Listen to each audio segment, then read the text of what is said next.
Oh, there we go. What's up, fellas? What's going on? We've got peoples. I like your hat, Andrew, by the way, before we forget and go any further. Oh, I really yeah, thanks. I like it too. I thought I'd rep You've repped some Fludio or fandom a little bit more. Just That's cool. Just a little bit more. Just a little bit more. Yeah, it's my style. I dig it a lot. Welcome Kill-A-Lot, welcome Business RPG, and anybody else that's lurking out there. Thought we might get a Craig at a regular, reasonable hour this time around. Over in the underworld. What is a regular, reasonable hour anymore? Really? I don't know. Andrew, thanks for coming on. By the way, before we get started here, such short notice. Oh, yeah, absolutely. The juggling act of trying to accommodate 4 schedules. Yeah. Yes, yeah. thank you. Yeah. Yeah, no problem. All right. This is cool. So, Troy, I think maybe I'll kind of let you do the lead in today. You've been orchestrating all this, I haven't dropped it on you in a while. So Troy's sweating. I have to do the intro. Oh god! Wait a minute, I'm doing the intro. Yeah, you gotta do it all. Oh, okay. Absolutely. I'm doing the whole thing. Yeah. No pressure. Okay. I hope you stay safe, Troy, while you're doing that. I'll stay safe. Are you gonna smush? Are you gonna smush? Smush. Good luck, mush mouth. Andrew is like, what did I sign myself up for? Just sort of deer in headlights. Yeah. All right. So are we ready to go? I was just gonna say for folks already in chat, maybe we'll do like a quick. This is what we're doing. We managed to snag Andrew from D&D Beyond. There's some D&D Beyond news that happened yesterday, and he's gracious enough to come on and chat for a bit about it. So it's kind of impromptu, but we'll record to whoever's live right now, and then we'll put it up on YouTube and the podcast later, so folks who missed the impromptu-ness can come back and watch. All right, Troy, whenever you're ready. All right. Okay, here we go. And Isaac's over here like trying to jinx me. Don't mess up. The more times you say it, it's not going to help. All right. So 3, 2, 1. Hello and welcome to Geeks Can't, your home of general RPG goodness and major tomfoolery. I guess I'm your host today, Troy, and joined as I'm always joined with Zach. Heidi ho. And the Dwarven DM, John. Lolly ho. Everybody. And as you can see, we have a guest. We do. Andrew, who is, I think he gets the award for most returning guest we've had. That is accurate.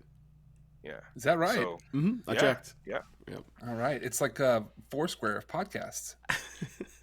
Yes. Like, at some point, do I like get a mayor badge or something? I think we'll give you a key to the podcast. That, or we need to maybe Andrew can have his own miniature at some point. Ooh. How about that? I think that could be a ultra limited edition miniature line. Ultra limited edition. Can't get more exclusive than that. Other than just like NFT and then everybody's doing it. No. Trigger warning. For those of you that don't know, Andrew works at D&D Beyond. So who better to talk to about all the kerfuffle going on with WotC purchasing D&D Beyond? Yeah, the product manager too. So you've got a lot of the inside track on the product itself and how that'll impact the product in the coming transition. Yeah, this is going to be awesome.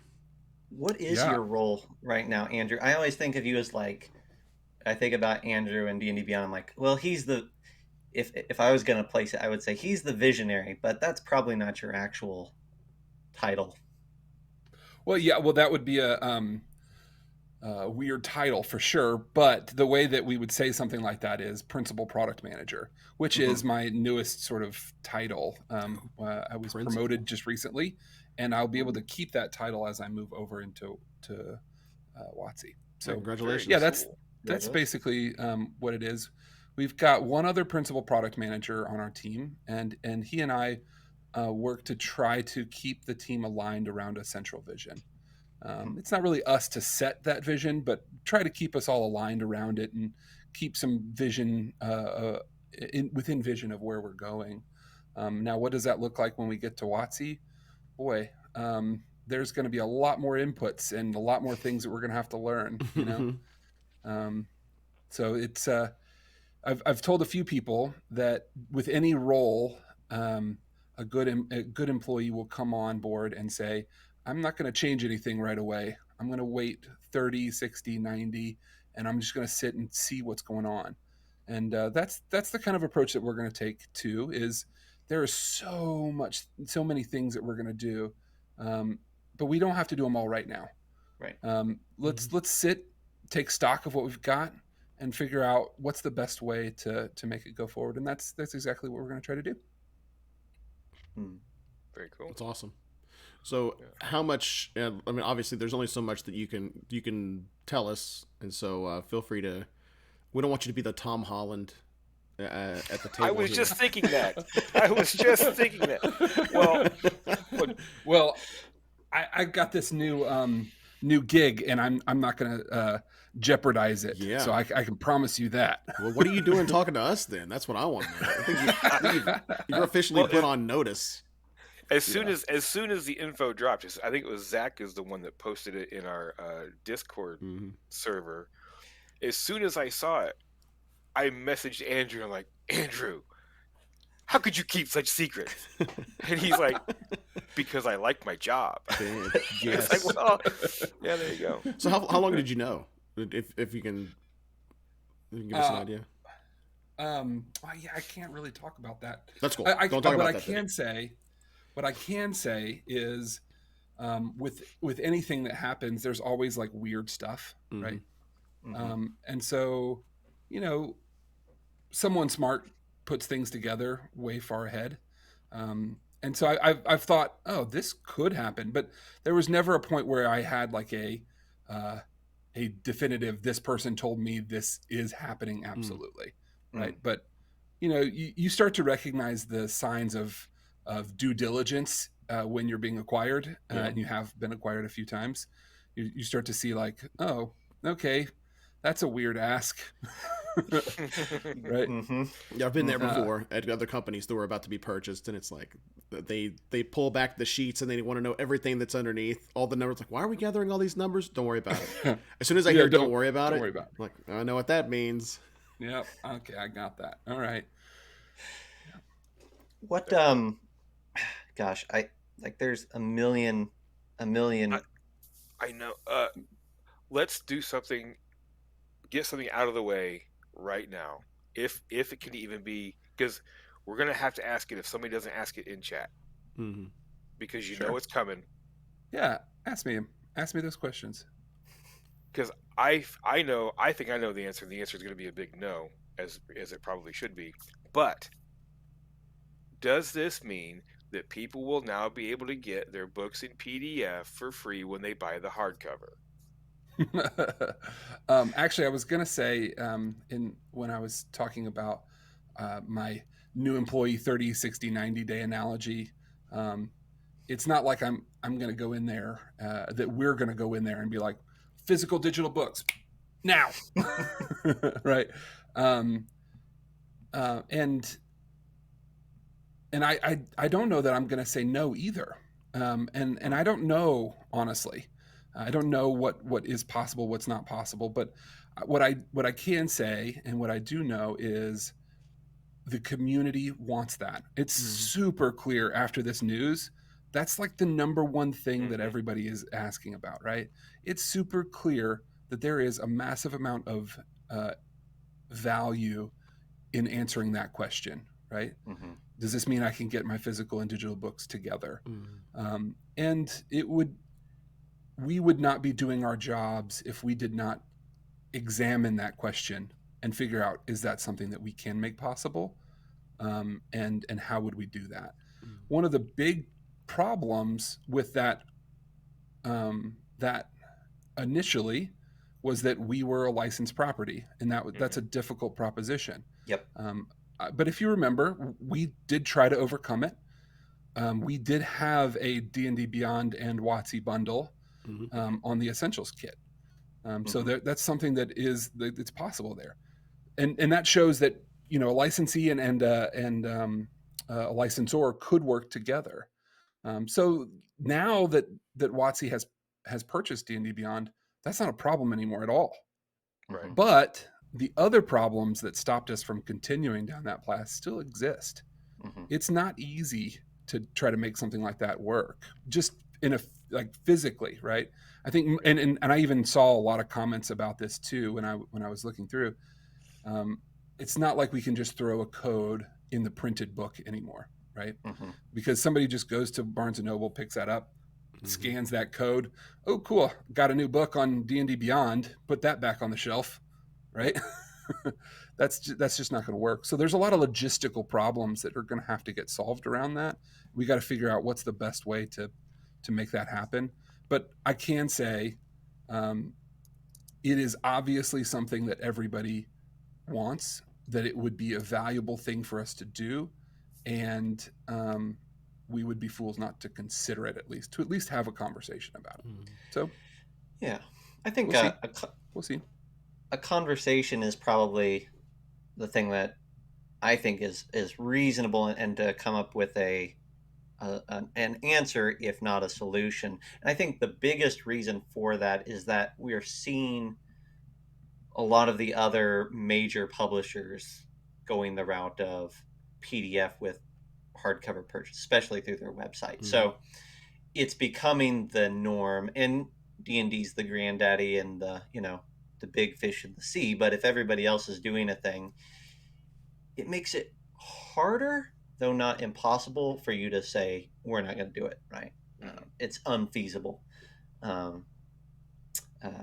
I think Modifius and Free League get a lot of props for their utilization of that, at least. But the other side of it, right, is that D&D Beyond is so much more than just a PDF app, right? And it takes so much more work to generate content in there, so much more time, so much more resources.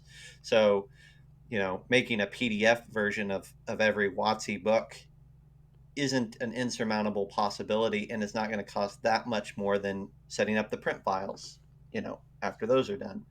But putting all that data into D&D Beyond and maintaining it is a whole other beast entirely. Yep. Absolutely. I mean, that is what I think really differentiates a tool like D&D Beyond. Oftentimes we talk about on the product team the idea of a generalized system that can support a lot of different things has its own value because it's got this large amount of things that it can now support. The problem is you can't support individual rules as well. It is very difficult to be a generalist and be bespoke at the same time. And so what D&D Beyond has been able to show is that by a lot of bespokeness, we can create a tool that solves that problem very, very well. But it's not always going to be easy for everybody to do it. It's why there's not a bespoke tool set for every one of those games out there. And I know there's people out there trying to make that happen, and I'm incredibly excited for that to be a thing where games that are not as played and don't have as much money flowing through their system still have the ability to have a tool set that is as rich as something like D&D Beyond. That's going to be great for our industry altogether. That's like when Tesla said, you know what, we don't need the battery patent anymore. Why don't we just make that public so that everybody can be making electric cars and the entire industry will rise. And that's incredible. I'm so excited for that. What are some things that if there is anything, what are some things that with this acquisition you think will change or will come down, that you feel like you could talk about right now, if anything? Yeah, it's hard to really say what will change and what won't change. I think it's probably easier to say the things that won't change than that will. One thing that won't change, and I think it's super clear, is before there was understandable questions around can a company that is just a license of the parent really support my purchases long term, right? And that, I think that question has pretty definitively been answered, right? Yep. Like, you don't have to worry about your purchase being secure anymore, and will it be supported? Like, yes, it will. Sure. Yep. Yes, it absolutely will. And I am personally glad that we can definitively answer that question, because before it was a trust us, it'll be fine. Now it's a, well, it is the company, so as long as Dungeons and Dragons exists, your purchases are there. The other thing that I can say for sure too is the way that we've been playing up until this point on D&D Beyond is proof that it's successful. I don't see that. For example, our character sheet. I could not imagine a world where we wouldn't have our character sheet and we wouldn't be playing off of that thing. That is absolutely amazing. The last thing I think that I can say in this area, and it's maybe not more like what will change or what won't change, but rather the mentality there is we want to improve the D&D community as a whole, right? And we're going to continue to work to try to make that happen, whatever that really means in the end. We are all D&D Beyond players, or we are all D&D players, and that to me is the one of the best things that we get out of this. One of the best things we get out of this. And I can put it this way. This is a good sort of way to look at it. When D&D Beyond was owned by Fandom, me and my boss, in order to accomplish a thing, we had to convince someone who didn't know how to play D&D that we should do this thing, right? For example, like vehicles, right? We should be able to support these things. Well, why does it take so much time? Well, it takes a lot of time. What's the return on investment for that? And how are we going to be? Well, we're trying to convince somebody who doesn't even know how to play at all what that really looks like.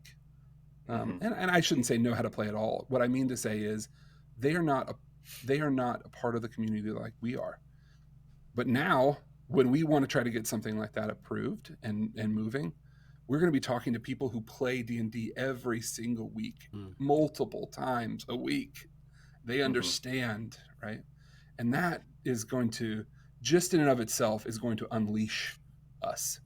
And that's super powerful. That's what I was going to ask. Well, because we've talked before in the past, whether on the show or in private, when they are getting ready to release a book and you're trying to incorporate the new rules from that new book into the already massive amount of information that you have, do you think this will make it easier? Almost like perhaps now it's a, hey, D&D Beyond crew, we're thinking of this. Is that something that will work in your wheelhouse easily? No, let's figure out, and kind of a more synergistic working relationship going forward. And I think you kind of answered it. Yeah. Well, and D&D. So the process before was D&D would start writing a book. They would start pulling together concepts. They'd start fitting things in. They'd start doing a few little playtest things. And then eventually they would get to a point where like, okay, we think this is a book and we can start scheduling its release, right? And then all of the rest of that would then happen, including letting their licensors know. So we would learn and know about when a pre-order is going to happen about the same time that all of their other licensed partners would, as it should be, because we were a licensed partner.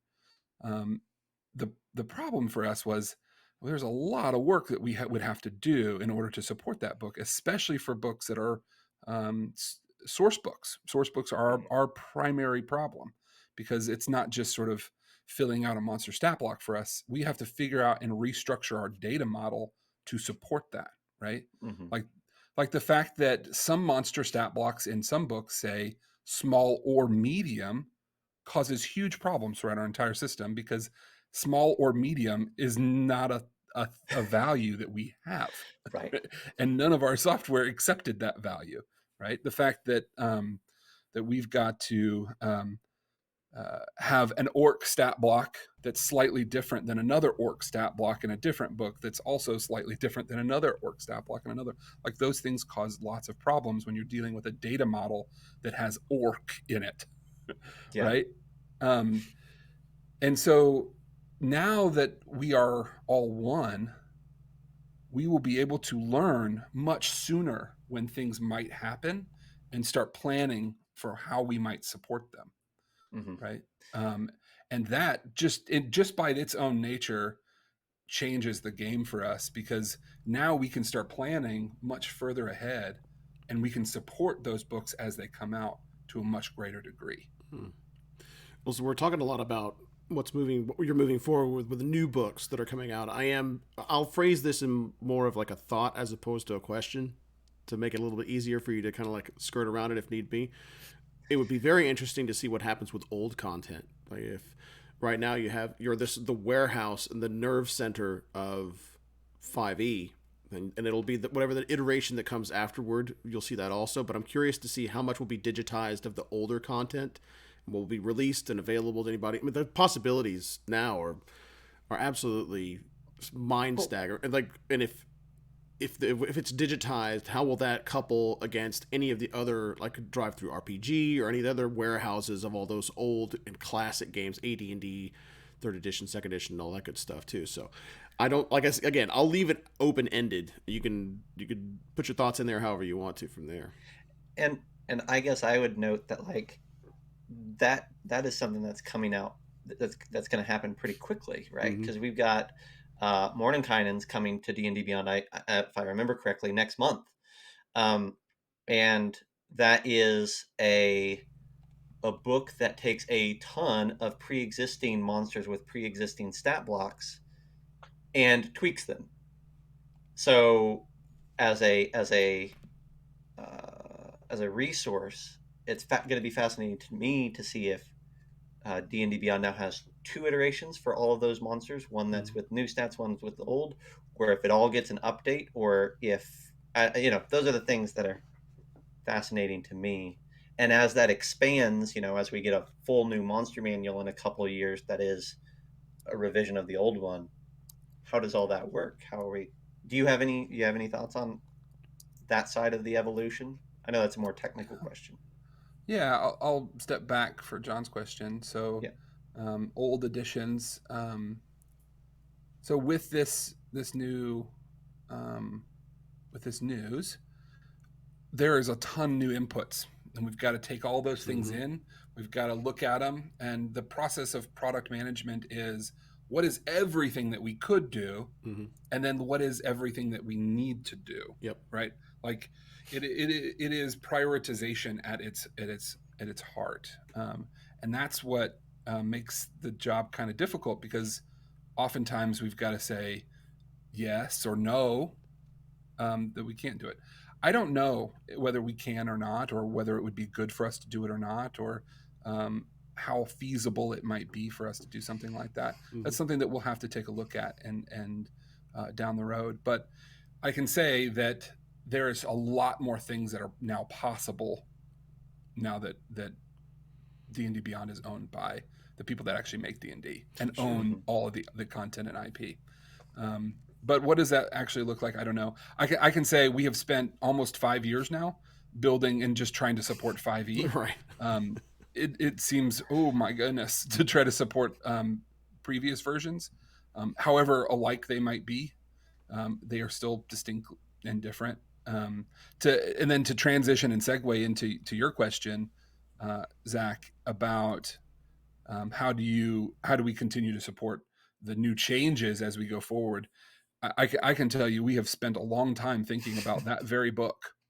Mhm. And how is that going to work, and what's the best way that it could work, and well, that's not going to be very feasible for us to do it that way, so maybe we should look at a more feasible way for us to do it in the timeline that we have, and all of those things. So I can't answer a lot of the questions directly that you asked about, like how are we actually going to support the book and all of that, but I can say that we have spent quite a bit of time trying to figure that out, and we are dedicated to supporting books as they come out at this moment.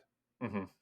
Well, that's the thing, right? Is like I think that's going back to what you were saying before. That's the fascinating part, is that as a licensee, you've kind of been a couple steps further down the road up until this point of Mhm. getting clued in and kind of getting in on things. Now, as falling under the core umbrella, um, you'll hopefully have a little bit more lead time on how does this work. Um, and I think it's more just a fascination. I'm confident that you got. I mean, it's a problem to be solved, right? It's not like you're not going to have an answer for how it works. Um, I think, and I think I'm just fascinated for what that'll look like. Yeah. Well, and I hope what it really results in, and I've seen a couple of the comments and worries, or just, we want D&D Beyond to support more of the rules, right? Like I was talking about being a generalist versus being bespoke. That's sort of a duality that doesn't actually exist, because it's actually some spectrum of in between that, right? Mm-hmm. Um, even for us, who we consider ourselves to be super bespoke to D&D, we don't support the rules in the way that we would ultimately love to. Mm-hmm. And I think a lot of our audience, sometimes a lot of our naysayers, say the same thing.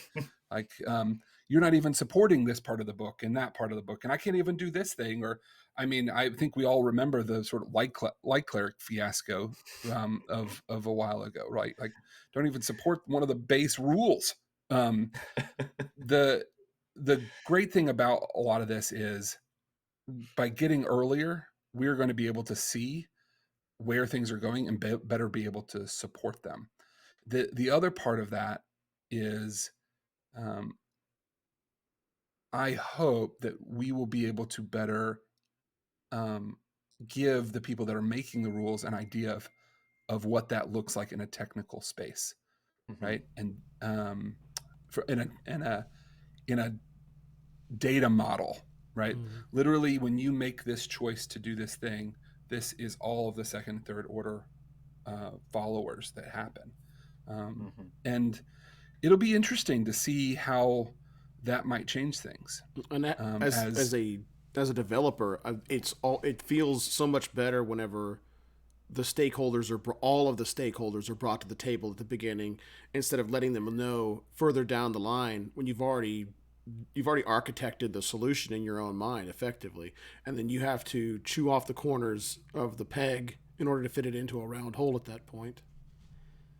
Well, and yes, and the thing that I am just enamored with talking about and thinking about right now, in this period of time in role playing. It's been almost 50 years, and the majority, if not all of that time, role playing has been a publishing industry.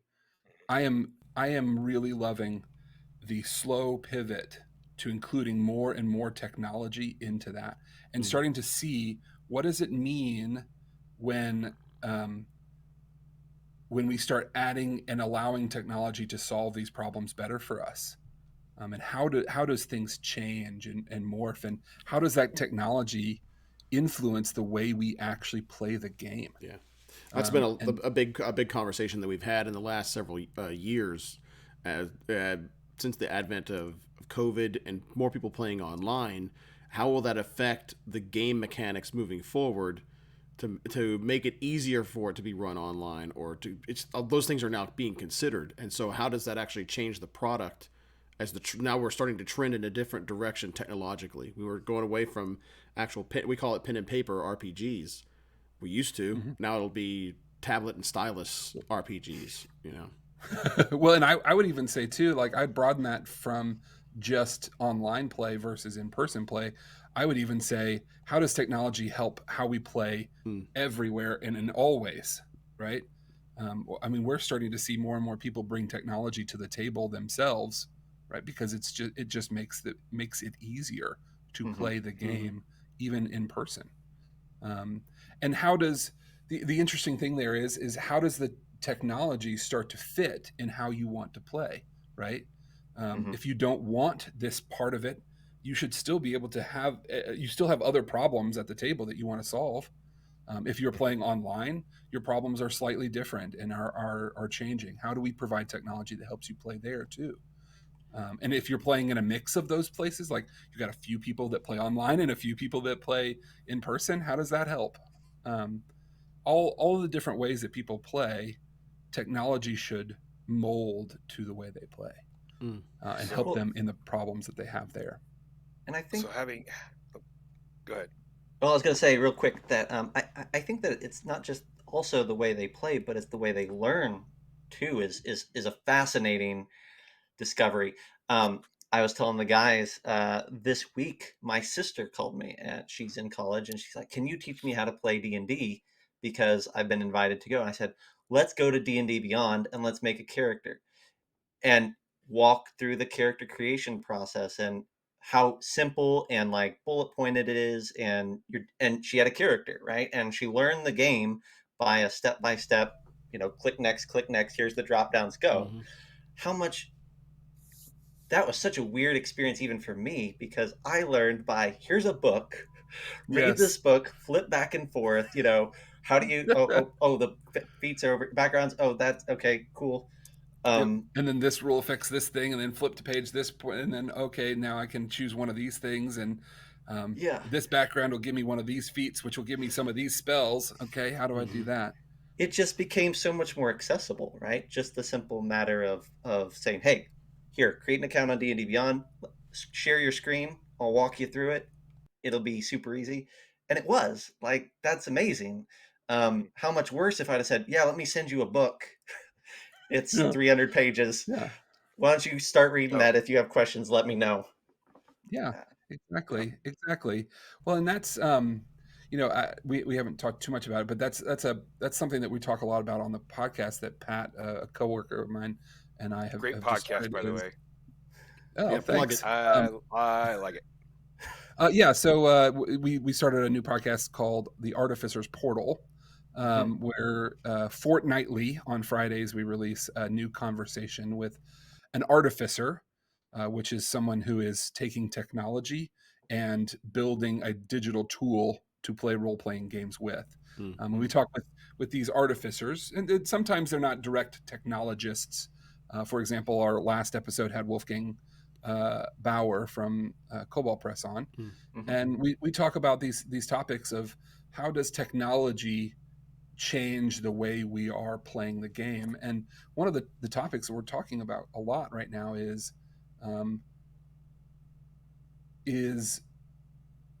there a better way to deliver content into RPGs? Traditionally, we've used books, but books are really, really great at linear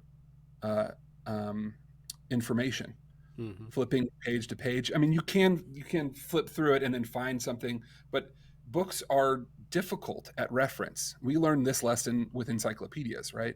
It's difficult to reference things in encyclopedias for a lot of different reasons. For one, things change every year, and you got to rebuy that book.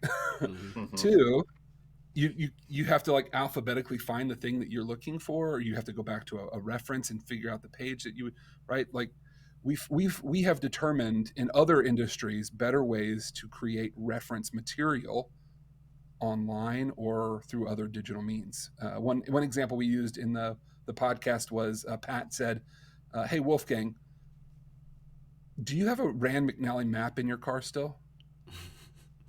No, don't got that anymore. It's been a long time since I've had a world atlas in my car.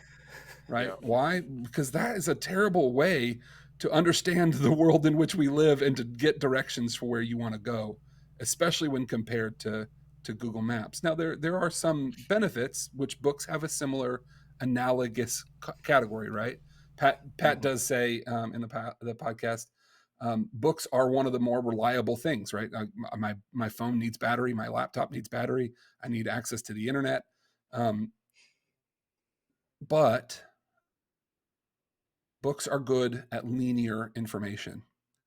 And I think personally, this is me, because I know I'm talking to a bunch of people that publish books, but I think the digital tools can take content that is made by content creators and make it so much more accessible and so much more valuable to people. And I am super excited in the 10 to 15 years from now when that becomes more tangible for people because the tools can support it. I think we're just starting to scratch the surface of what digital tools and technology can do. So you brought up Wolfgang, and that leads into the question that I want to ask. Now that you are under the family umbrella, is there a way, or is there a thought behind possibly allowing third-party publishers to put their content on D&D Beyond, not necessarily to the extent that WotC products are already integrated with themselves, but to have you can have all of the Midgard stuff from Cobalt Press on D&D Beyond that you could access or purchase or whatever, and then have some kind of a way that the owner of the account could then, okay, I'm taking this monster stat block, manually porting it into the main side of D&D Beyond so that my orc war boss or whatever it might be from a third-party publisher now can work inside the main D&D Beyond framework and have dice to be rolled and all that good stuff. Is there a remote possibility that could be a thing? Yeah, I can't give a yes or no, obviously. Mostly because I don't quite speak for WotC and what that's going to look like. I also just don't really know. What I do know, me personally, in my own opinion, is that the D&D community includes more than just the official content that is created, and I think that much is absolutely clear. That the D&D community plays a lot of D&D and gets it from a lot of different places, and I love the D&D community, and I want to make sure that the D&D community can continue to thrive. And that I believe personally, that is the best way for this game to survive another 50 years. Is to foster the entire community. But I don't know what that'll look like when we get to WotC. I don't know what will be available, what we'll be able to do, and I don't know how that will all work.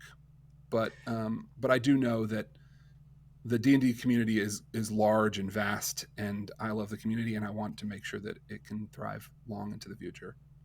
Right on. Let me ask you this: do you feel like there's anything? Do you have like a wish list or a Christmas wish list that you could hand off to Santee wizards that of either something that you would work on, or that would be kind of like a man? If only we had this one thing, or if we could do this one thing. Is there anything you could share that would be your wish list item? That now that you've got this you got there are deeper pockets, and you've got that direct access to the R&D staff and things like that. Not necessarily like that's game specific, but like what now that the doors are opened up, do you see as the most exciting thing that you could ask for? Well, I can say what do I think is the most exciting things. I can answer that one.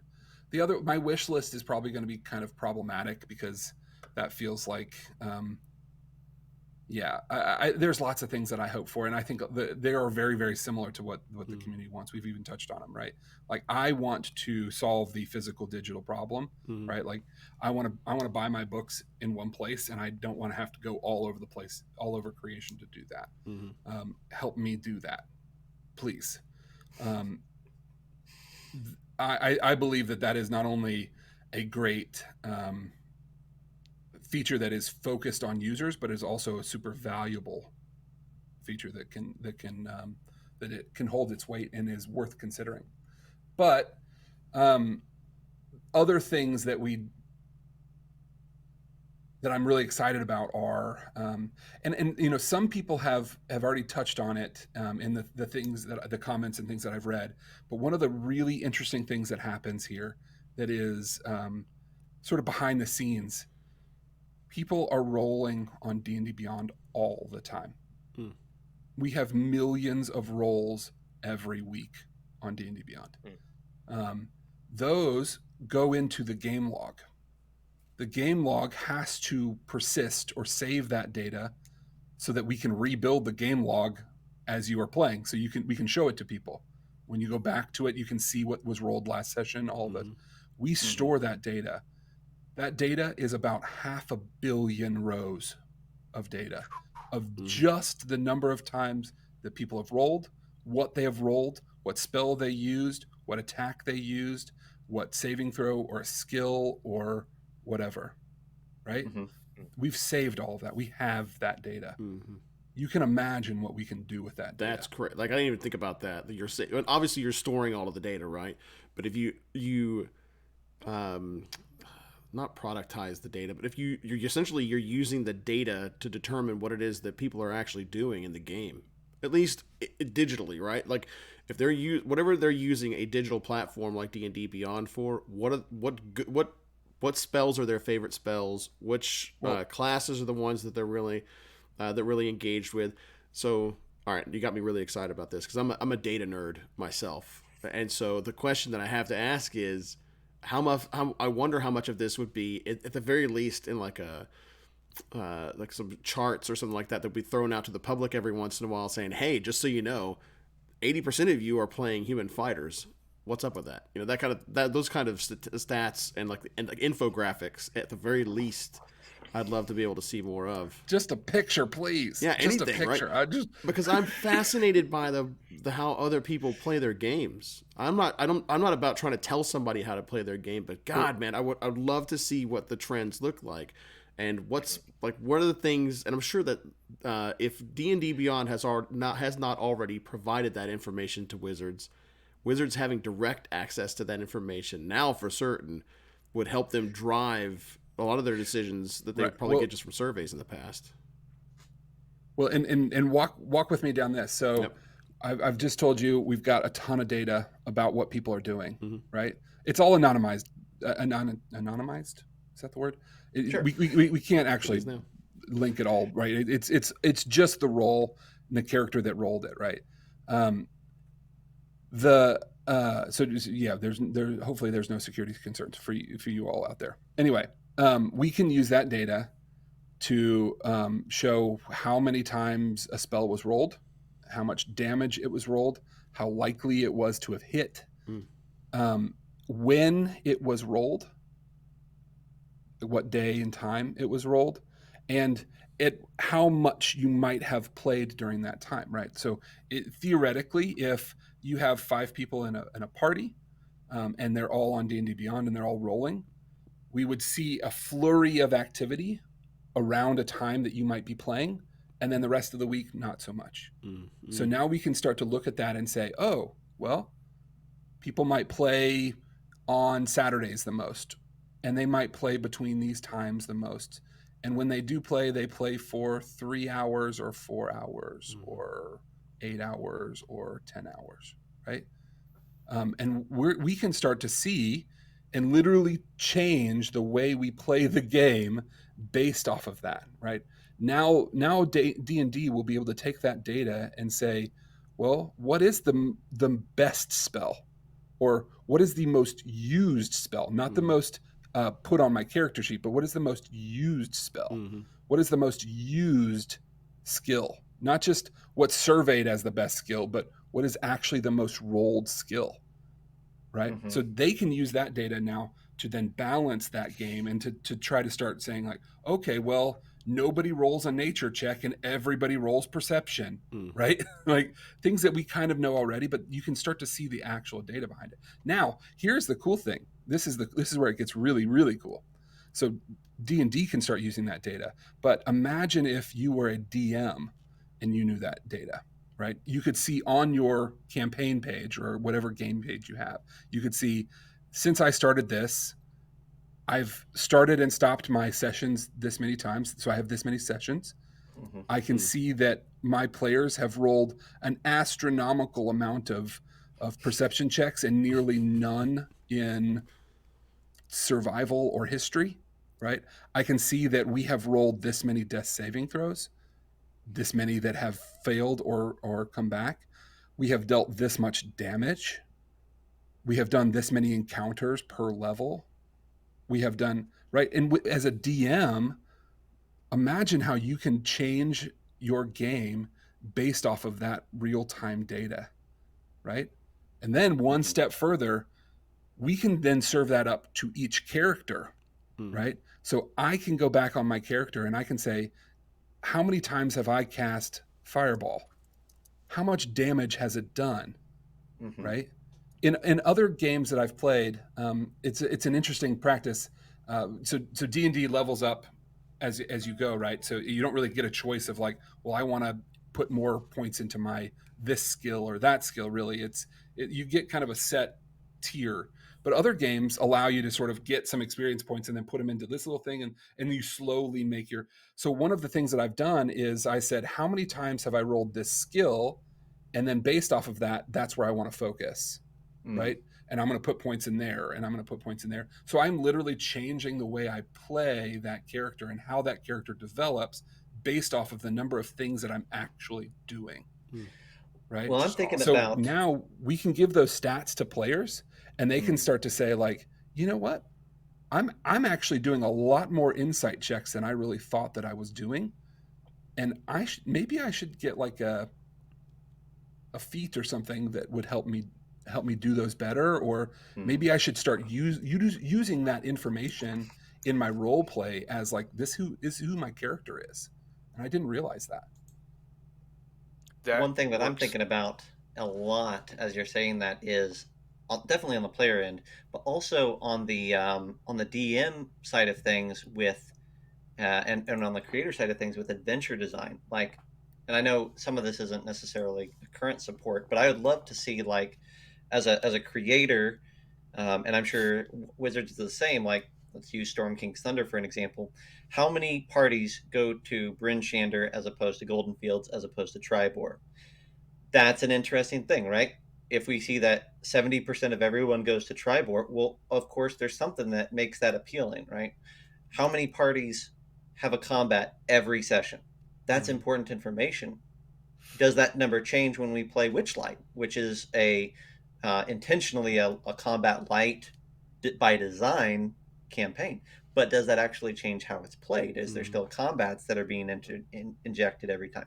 Like those sorts of things, I think, WotC has talked about writing adventures based off of feedback, but how much more interesting is it going to be if they can create adventures based off of how people are actually playing the game? That would be, how I'd love to see how many people actually make it past level 2 in Dungeon of the Mad Mage, right? How many adventuring parties actually go further than that, versus how many people finish Waterdeep, right? Like that's interesting too. Like that, you could probably even determine which characters are active, which ones are inactive. At what point do they become inactive?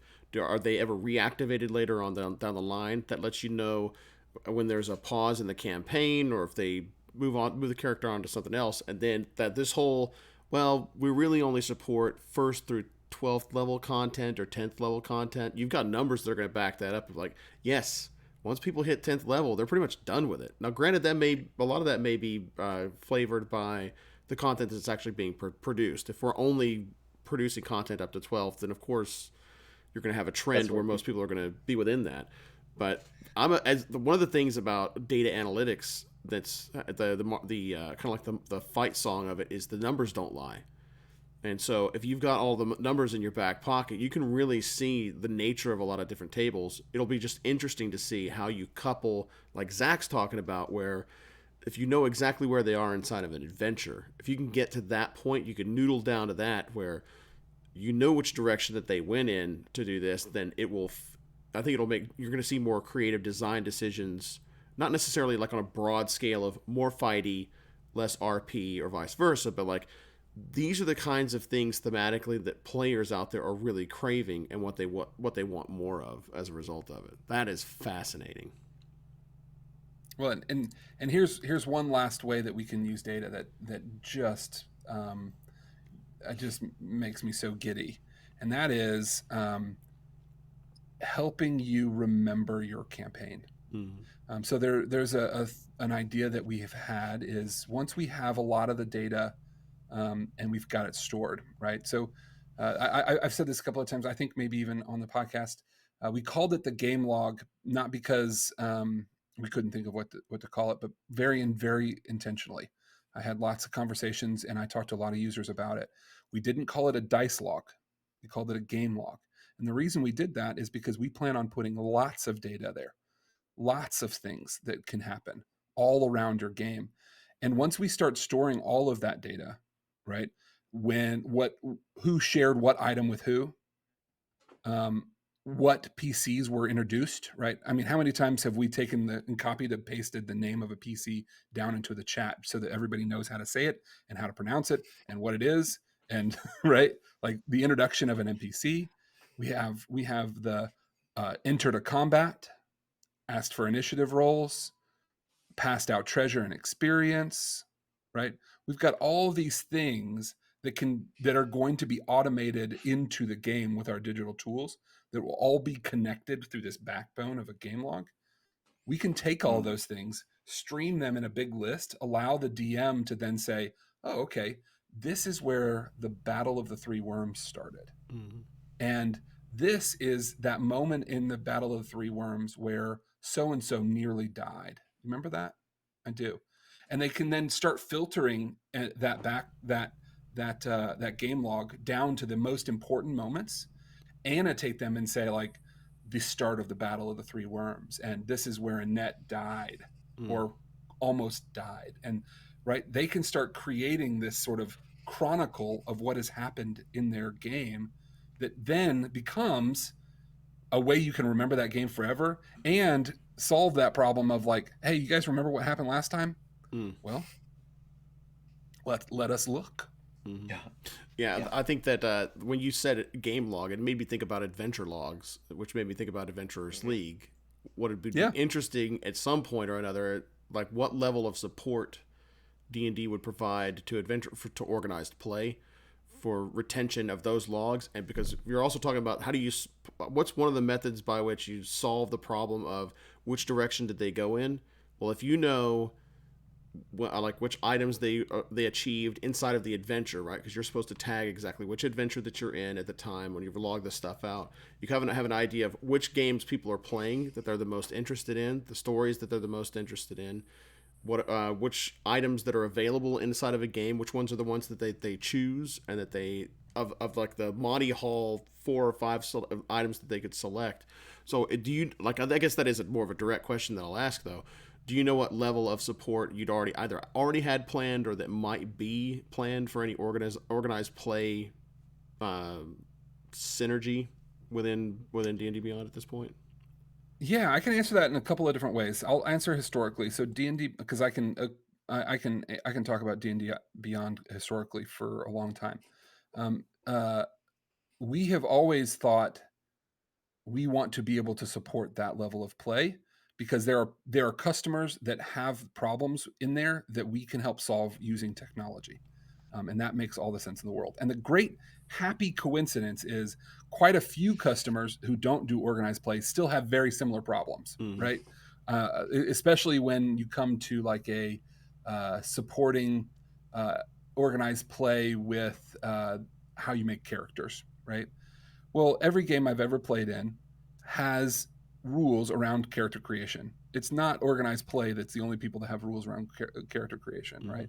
For example, when I play a game, you can't play an Aarakocra. You just can't. Like, no Aarakocras, no feral tieflings, because I'm not dealing with a third level at will spell for a first level character. I'm just not doing it. Like, just not working with that.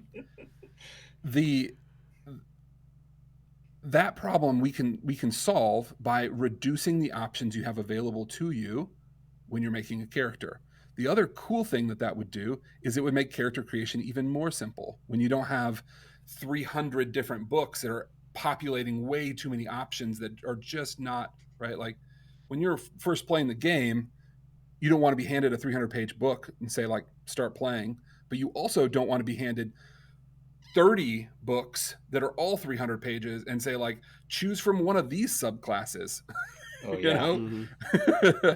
Right. So that is something that we've always wanted to try to do, not just because it's organized play, it will help there, but because it will help solve lots of different problems, similar to the adventure log, keeping track of what that looks like. Going forward, how do we plan on supporting? I can't answer that, right? Because we don't know what all of the things are and what that's going to look like when we get there. But I can say a little known feature on D&D Beyond today is connecting your WotC account. You can go on to D&D Beyond today and connect your WotC account, which just so happens to also have your Adventure League information. Yeah, that's cool. Yeah, and I mean, really, like, it's really, I say, you talked about priorities, and sometimes there's cool things that you want to do, but there's a priority level for how things get accomplished. So just because something can happen doesn't mean that it's has the priority to get done. But looking at what I know about D&D Beyond features already, I say, well, if you wanted to have an Adventurers League build option, there's already a lot of the tool sets to make that happen pre-built into D&D Beyond, where you can toggle on and off different resources within your campaign.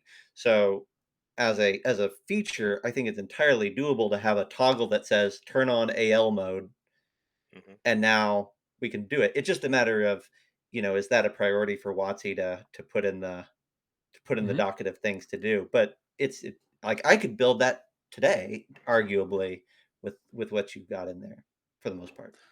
That was the thought. The plan was to slowly back into AL validation, right? Like, give DMs the ability to say, like, I don't want to share all of my content, which, by the way, we still completely understand that homebrew is still included and you can't exclude it, and that's a really big problem. But that's not what we're talking about. And then the next one is, like, I want to make sure that, like, these individual pieces of game rules can't be used, and I want to make sure that it does all these other things, right? So it was always the plan on D&D Beyond to eventually get there. Now, what's the priority of that when we get to WotC? I don't know. Yeah. There's going to be a lot more inputs and a lot more discussion. We will have lots of things to come in. We will have to assess each one of them, the opportunity that it has for both the business and for the users, and say, these are the things that we should focus on. You're kind of in a unique, you've been in a unique spot where, being a licensee that has the branding of D&D, you've had a lot of access to stuff, but you've really been, we talked about this before, like, very single track obligated. You're not the same as Drive Through RPG or something like that can do a D&D thing here and everybody else's thing over here, kind of play around with you really were on the 5e train, and specifically the WotC 5e train, for a long time, but with even more restrictions because you were a licensee. So now I see, what I see from this move is that we're still on the WotC 5e train, right? We still have all the restrictions there, and I think you can look at what are they doing on their own website currently and kind of see the type of thing. Like, I mean, my hope, along with Troy, is that we get to see Cobalt Press stuff or Colville stuff on D&D Beyond, but we've never seen that on the current WotC website. So that might be indicative of how likely we're to see it on D&D Beyond. But we get to see some. But I think where we will get some open access now is, now that you're ingrained, some of those pet projects of WotC, like AL, might filter down in. And I think that could be the biggest avenue, in my mind at least, for some interesting changes, is when it comes to, maybe these aren't the biggest money makers or the biggest, bang for buck, but they're core to the principles or to the design or to the philosophy of Wizards of the Coast. And so they want to make sure that those are emulated in their digital platform as well. Yeah, one of the things that I think is interesting is so I can say this. My boss, who was a fandom employee, is now going to be a Wizards employee. He is moving with me. Had a conversation with his new boss over there, and he shared this with me. He said that engagement is revenue. And what that means is that we should, what he means by that is we should focus on things that will improve users' experience on our site and in using our products. Because when we do that, it will equal more and more revenue.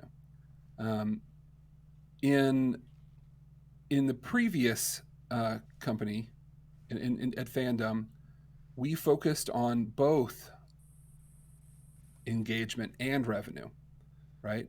And then sometimes you have to prioritize revenue over engagement because they're not always the exact same thing. In the new company, in WotC, I have I am excited at the prospect of looking at a different prioritization model that looks at engagement as being revenue, just because it is the thing, not because we can prove how much money we'll make with it, but because we can prove how much people actually want it and how much of a priority that is. And that's really, really exciting and empowering. And that to me shows that WotC is really focused on improving and making their products the best for their community. And I am so freaking stoked about that.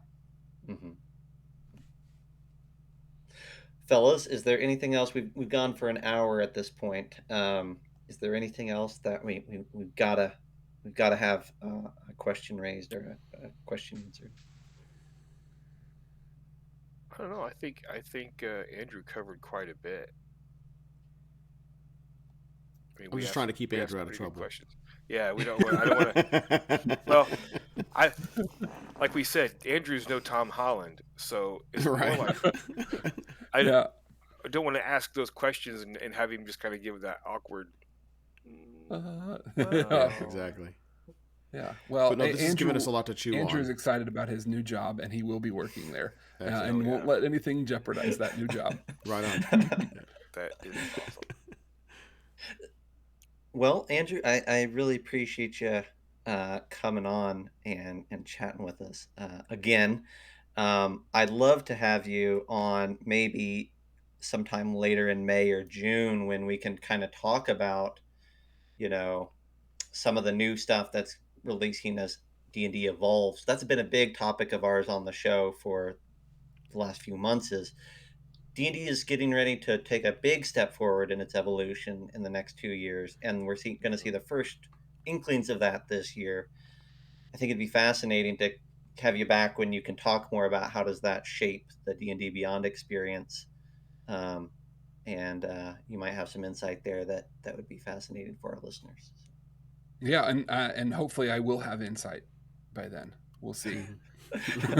Well, something will have happened by then. Yeah. Because I think that's gonna I'll be the first to say I hate to. Well, I'm not gonna say. I was sweating bullets a little bit about what was going to happen with D&D Beyond, with the evolution that was coming if they remained a third party entity, a sub license, because it is a lot of change, and I didn't know how much of D&D Beyond would walk along with that change. So I'm super glad to hear that. That it looks like hand in hand. Well, we missed a question. Oh, okay. From I the can respond to that one just real quick Okay. by just saying that I was also sweating bullets there, Zach. I mean, being someone who feeds my family doing this sort of thing, thinking, boy, D&D Beyond has a license to sell 5e content, but not anything after that. Yep.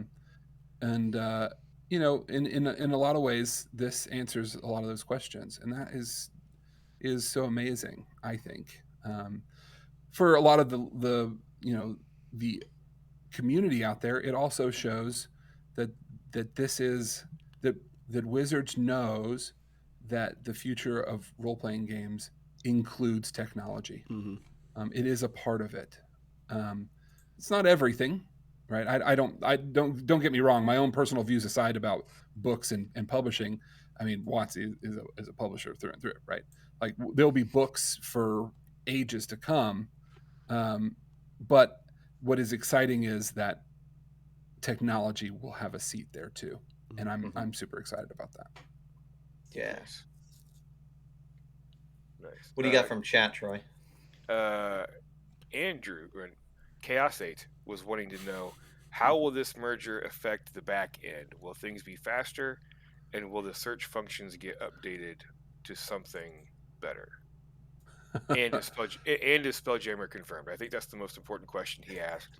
Is Spelljammer confirmed? And can you speak to that? Boy, that's 4 questions. I think I counted in there. Chaos 8 is very, you know, he wants to know a lot. He's very high maintenance. High maintenance. Well, he says you forgot my question, and it's like, well, that's like, you know, you got 10 questions rocking there, not just one. I had to pick. So the first one there was, is the back end going to change? They are purchasing D&D Beyond, and for the foreseeable future, they are hoping. Oh golly. They are hoping that things will stay business as usual for a while, right? So it's not like the day that we walk through those doors, everything completely changes. So I would think for a while now, the same D&D Beyond will always be there, just what you've got. Now, your question was specifically, the second one, about a few features that I think that you probably are a little frustrated with.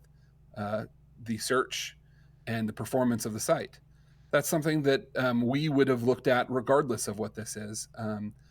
There's not any like special technology that Wizards has that will change that for us. It is just a mere, we need to focus on something like that. We have had we've had search on our backlog climbing up for a while, and the thing that will have the biggest effect on that is we call it a prioritization equation, and that is we can do as much as we have people to do things. Now that we are at WotC, we will have the ability to start making a case that we need more people to do more things, and that to me is super exciting. We will be able to focus on core platform problems a lot better when we don't have to go to our parent company and say, this deserves to be spending money on because it is just essential to the game. And they're like, well, no, you don't. You're like, no, you don't understand. Like, you know, it is a part of playing D&D that it is important. So I that's what I'm super excited about. And then the last one there, what was the other one, Troy? I'm trying to remember. Spelljammer confirmed. And the next one after that, So what I think I Cam- heard out of all of that though is that you're moving everything to AS400s and you're going to rewrite all of D&D's D&D Beyond's backend in COBOL. That's what I heard. You heard it here first, folks. Actually, Confirmed. there's a funny little happenstance there. So COBOL, you're talking about the business programming language from like a long time ago. Like COBOL 6381. I wrote in it while I was in the Air Force, and it is just like dinosaurs fighting one another John, over I didn't a know you were biscuit. in the Air It's Force. awful. The funny thing is we actually have a proprietary backend system that was a part of Curse. So just a quick history lesson. D&D Beyond started in a company called Curse. Curse was acquired by Twitch, which was acquired by Amazon, which was then sold from Amazon to Fandom, and it is now sold. And then now D&D Beyond specifically, right? Because Curse traveled all those places. Now D&D Beyond specifically is going to WotC. We built that originally on a system called Cobalt that was meant to be a multi-tenancy system that allowed for Curse to spin up multiple sites like wikis all over the place. Oh, that's cool. We still have a lot of those things today, and we'll be taking Cobalt with us. Cobalt with a T at the end. It's a shame. Cobalt. You could have gone Cobalt. It was. It would have been I think it would have been a real game changer to go back to your roots, so to speak, programmatically. I guess, that might be a fascinating, like, if you have the ability to spin off something, WotC's always been happy to spin off, licenses to other things. So it might be fascinating to see if we get a spin-off for Cobalt Press, and then they want it. There's maybe something there. I'm hypothesizing and kind of just thinking out loud more than asking for a statement, but Yeah, it's a good thing too, because I don't have any control over that area of the business. Yeah. All right. Well, Andrew, thank you so much again. It's been awesome. Super fascinating. Absolutely. Troy, let's make sure that we put down in the show notes of this episode a link to Andrew's own podcast. Oh yeah. Where people can go check that out. I'm gonna be honest, I didn't know you had a podcast, and now I'm like saying it over on my end. Podcast. Yeah. What? I told you guys he had a podcast. You probably did, but we don't listen to you. I know. I listen to Andrew. It's all white noise whenever it comes out of Troy's mouth. Yeah, we're just waiting for him to stop talking so we can talk. Yeah, it's I am loving the process. You guys, I am jealous of you. You all do. I don't know how much your frequency is, but Pat and I can't handle more than a fortnight, and I'm having a blast doing it because it is so much fun talking to different people about the I use this term with Pat, and he was like, "That's dumb, Andrew. That's the worst, the most boring thing." And I was like, about the confluence of technology and role-playing games. And I am so excited, and I'm really proud of that work. So it's just a lot of excitement for me these days. A lot of things to be excited about. Absolutely. Yeah. So to answer your question, and we'll answer your question since we asked you so many. We record 2 a week. Wow! At minimum. Yeah. At minimum. Yeah, and then every once in a while we'll do an extra, like this one was not slated. Yeah. Oh, so like a special exclusive, huh? This is a special edition special, right now, right? Yeah, this is exactly that's what right. this is. We used to have a thing called after dinner drinks that we do, and a couple of other little things here and there, but it's a deluxe limited edition or whatever. Right on. Yeah. Whatever. Deluxe limited edition, ultra deluxe platinum limited version. hyper metabolic edition. Yeah. There it is. Yeah, the hydro cover. Hydro cover the coming hydro soon.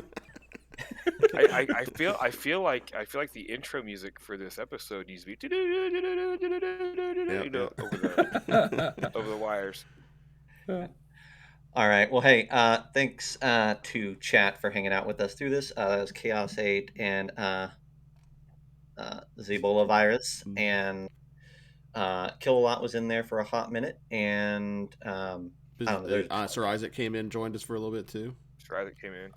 Yeah, And then some Kiki jabroni 22E that got timed out. I was going to say somebody got timed out by yours truly for misbehavior in chat. That's right. All right. Well, thank you so much, and we'll see you next time. Thanks, everybody. Bye. Have a great game, everybody. And stay safe out there.